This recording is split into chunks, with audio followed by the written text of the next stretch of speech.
All right, I've been animating my 3D renders inside of 3ds Max using AI. I built a plugin that turns any two renders into a video. So I'm going to show you the plugin, the prompts, and how to use it yourself. So right now, if you want to animate a still render, you got to save your first frame and your last frame.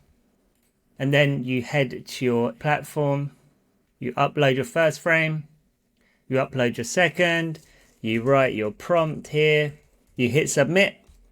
And then you wait a few minutes for it to come back. What I found was, like, the last job I did, I was just constantly jumping back and forth between Max and then jumping back into some tabs and then back and forth. And I just would forget what was going on in Max. And I just felt like I was doing a lot of back and forth. It's not even the time it takes. It's just that by the time the video comes back, I've forgotten what I'm doing in here. So I built a plugin that fixes it. I very originally called it Video Max, and it lives inside of 3ds Max. So I've got my interior scene open, and all I need to do is capture first frame. So whatever is in the frame buffer will be put into here. So we can add what we like, we can clear it, we can choose whatever model we want to use, we can choose the duration, the resolution, and then we can write a prompt. So I put in my prompt and I hit generate. So for this one, I've put a woman in loungewear. She walks in from behind the camera with tea and sits on the edge of the bed. And the cool thing here is that I can continue working in Max. Like, I can change my camera angles and I can keep doing what I'm doing. So I can put it over to one side if I want. And I can keep doing my thing while this is generating. And the reason I think this is important is that if you scroll social media, you're going to realize that stag images just aren't cutting it anymore. Every feed is full up of video. This means our clients want video more than ever, especially to feed the endless algorithm beast. And lucky for us, we now have the tools to make this easier than ever. So this is going to enable us to keep up with demand. So I'm going to be going back and adding motion to all of my old projects and adding motion to my portfolio. All right, so it's now came back and we can hit play. And there she is. We've also got a pop-out preview window so we can watch the output there as well. And then it also all saves to our computer. So there's no more browsers, no tabs, no downloads, no extract all. All right, so now let's check out some other use cases. So the first one is the classic empty room to full room. I'm just going to put this on standard. It's cheaper and it's faster. And then I'll add my prompt.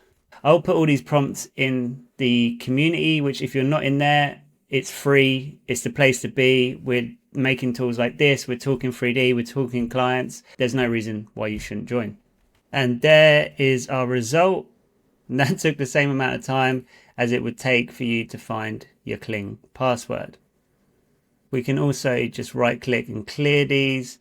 And let's try a cinematic time lapse from day to night. So in my testing, these have cost around 50 cents per generation for standard and around $1 for pro. So this is just one of the tools that we've been building. The last one, if you haven't seen it yet, was an AI model generator in Max. And for this one, the next version, I think we'll do batch generation so that you can send a queue of these rather than waiting for one by one. That's a very easy fix. I probably should have done it for this video, but I was too excited to show you guys what we've been working on. So it's pretty quick, as you can see. And there's the day to night shot. Next up, let's try an exterior.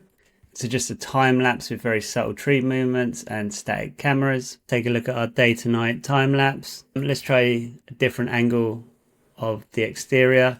This time we'll make it 5 seconds and we'll have them interior lights turning on.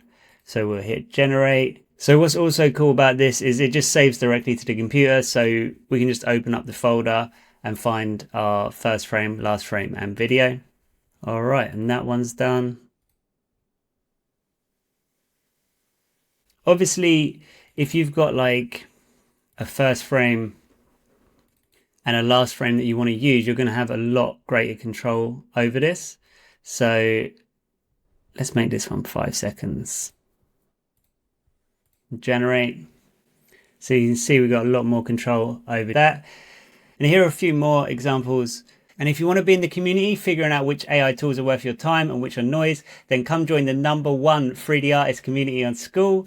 We meet every week for coffee hour. There's a link in the description. And if you're a 3D artist looking to turn your skills into income, then applications for future-proof 3D artists are now open. And if you want to see how I'm approaching AI, you can check out this video.